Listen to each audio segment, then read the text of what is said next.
任務係日常任務同埋家課以外嘅任務，例如幫手做家務、幫助其他人、禮貌待人等等。由於喺任務管理裏邊設定嘅任務係俾所有子女用戶嘅，所以唔需要按子女頭像喺主頁直接按任務按鈕，再按任務管理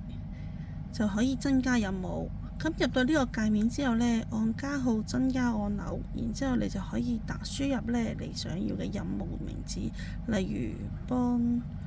助別人。輸入咗任務名之後呢，拖拉尺呢就可以設定最高所得嘅分數，例如佢最高可以攞到3分嘅就設定呢度，再按剔號儲存任務。如果放棄儲存就撳交叉啦，咁但係如果咧你想繼續嘅話咧，就撳返確定，咁咧任務就自己增加到去呢一度啦。